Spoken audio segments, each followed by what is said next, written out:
Patience patience बहुत ज़रूरी है लाइफ में। पेशेंस मतलब जब कभी लाइफ में कोई डिफ़िकल्ट टाइम आए तो हम गुस्से में ना आके सोच समझ के डिसीज़न लें। डिफ़िकल्ट टाइम मतलब ऐसा नहीं कि बस जब बहुत बुरा कुछ हो जाए तभी पेशेंस चाहिए। कोई भी छोटी सी भी दिक्कत, जैसे अगर आप टीनेज में हो और आपको एक मोबाइल चाहिए और आपके पेरेंट्स ने मना कर दिया, तो ये भी एक डिफ़िकल्ट टाइम है। यहाँ पे भी आपके पेशेंस का टेस्ट होता है कि आप कैसे रिएक्ट करते हो। आप उनको चिल्ला के या फिर गाली दे के चले जाते हो, कि आप किसी से उधारी लेके एक फ़ोन ले लेते हो, कि आप पेशेंस के साथ सोचते हो कि क्या हो सकता है कि वो आपको मना किए। क्या उनके पास अभी पैसे की कमी है? क्या वो उस समय स्ट्रेस में थे? कि वो आपसे प्यार नहीं करते? हाँ, ऐसा होने का चांस बहुत कम है और ज़्यादातर बच्चों को यही लगता है कि उनके पेरेंट्स उनसे प्यार नहीं करते। लेकिन अगर 100% बच्चों को ऐसा लगता है तो उनमें से 90% गलत होते हैं, क्योंकि उनके अंदर पेशेंस नहीं है। उनको अगर एक मोबाइल नहीं मिलता तो वो ये सोचते हैं कि वो उनसे प्यार नहीं करते। लेकिन जो 10% में आते हैं वो भी सच है। कई लोग बोलते हैं ऐसा नहीं हो सकता कि उनके पेरेंट्स उनसे प्यार नहीं करते, लेकिन ऐसा हो सकता है। कई पॉसिबिलिटीज़ हो सकती हैं। हो सकता है कि वो उनके स्टेप फादर या स्टेप मदर हों, इसीलिए हो सकता है कि आप अनप्लैन्ड चाइल्ड हो। सुनने में अच्छा नहीं लगता, लेकिन हो सकता है।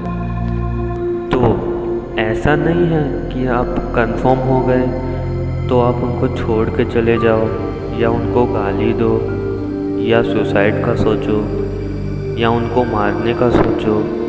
अब ऐसा है तो आपको ये सच मान के आगे बढ़ना पड़ेगा। आपको पेशेंस से सोचना होगा और जो भी आपका गोल है उसके लिए बहुत मेहनत करना होगा। और जब आप सक्सेसफुल हो जाओगे तो सब ठीक हो जाएगा। पेशेंस रखने से आंसर्स आते हैं। मैं भी एक टीनेजर हूँ, इसलिए मैंने ये एग्ज़ाम्पल लिया। एक और एग्ज़ाम्पल लेते हैं। मान लो आपकी एक गर्लफ्रेंड या एक बॉयफ्रेंड है। आप उससे कॉल में बात कर रहे हो और कोई भी छोटी सी बात के लिए उसने आपको चिल्ला दिया। ये भी एक डिफ़िकल्ट टाइम है। यहाँ भी आपका पेशेंस का टेस्ट होता है कि आप फिर क्या करते हो।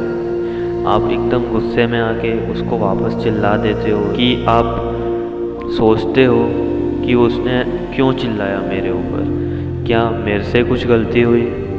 क्या उसके साथ उस समय कुछ हुआ था?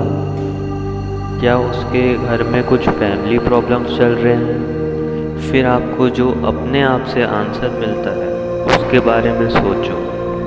गुस्से से कुछ नहीं होता, और अगर किसी से गलती होती है तो उसको माफ़ करना सीखो। गुस्से से कुछ नहीं होता, अपना ही बुरा होता है। और आखिरी में मैं जो सबसे कहता हूँ, कोई बात नहीं बोलना सीखो।